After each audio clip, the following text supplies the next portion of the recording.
Okay, so today I'm looking at a Simic Infect deck that I came across on MTG Top 8, played by a player called Konam. So mono-green Infect decks do show up in Pauper leagues from time to time.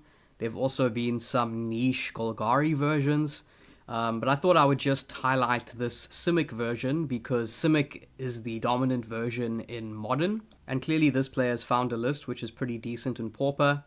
So I'll quickly go over the card choices. We have 18 lands, 11 basic forests, 3 islands, and 4 Thornwood Falls. Okay, we play 16 creatures, full sets of Blight Mamba, 2 mana for a 1/1 Infect, and it has pay 2 mana, regenerate Blight Mamba. Then we also have Blighted Agent, the all-star of modern Infect decks, 2 mana for a 1/1 Infect, unblockable. Similarly, one of the best Infect creatures, Glistener Elf, 1 green for a 1/1 Infect. Then finally we have Ichor Claw Mer, 2 mana for a 1/1 Infect. Whenever it becomes blocked, it gets +2/+2 until end of turn, so a very annoying thing for your opponents to have to deal with. Right, so then like any other Infect deck, we have just a ton of pump spells and ways of making our creatures unblockable or giving them hexproof.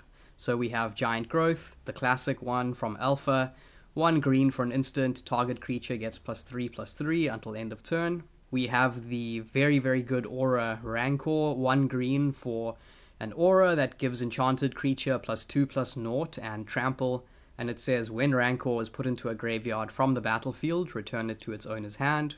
Then for both hexproof and pump, we have Vines of Vastwood.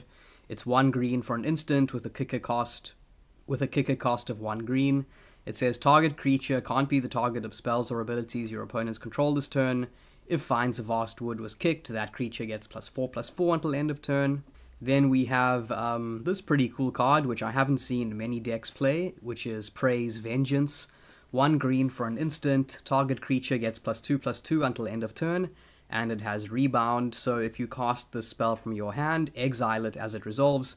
At the beginning of your upkeep, you may cast it for free from exile without paying its mana cost. Next up, we have Pauper Staple, Mutagenic Growth, 1 Phyrexian green for an instant. Target creature gets +2/+2 until end of turn, and Phyrexian green can be paid with either 1 green or 2 life. Then we have Groundswell, 1 green for an instant. Target creature gets +2/+2 until end of turn, but if you had a land enter the battlefield under your control this turn, that creature gets +4/+4 instead. Then finally we have Distortion Strike, 1 blue for a sorcery. Target creature gets +1/+0 until end of turn and is unblockable this turn, and this also has Rebound. Then in the sideboard we have 2 copies of Apostle's Blessing, 1 generic, 1 Phyrexian white for an instant. Target artifact or creature you control gains protection from artifacts or from the color of your choice until end of turn. Then we also have Fog, 1 green for an instant, prevent all combat damage that would be dealt this turn. Then for artifact and enchantment hate, we have Nature's Claim, which is very good in an Infect deck. So it's 1 green for an instant, destroy target artifact or enchantment, its controller gains 4 life. Obviously, since we're an Infect deck, we don't care about life gain. Okay, then he's playing Ranger's Guile. This should probably just be Snakeskin Veil.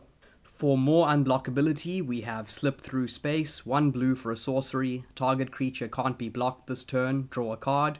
And this has Devoid, so it's colorless, which is pretty good against beating things like Pyroblast, Red Elemental Blast, etc. Then finally, this deck is also playing Weather the Storm, 2 mana for an instant, you gain 3 life and Storm, which is good against a variety of archetypes. And as you can see, this entire deck on Card Kingdom is $57, which is also relatively cheap. So for people who have most of these cards from their modern deck, this is a very easy way to port your Simic Infect deck to Pauper, where it looks like it'll also be pretty decent. If you have advice on how this deck can be improved, please let me know. As always, thanks for watching.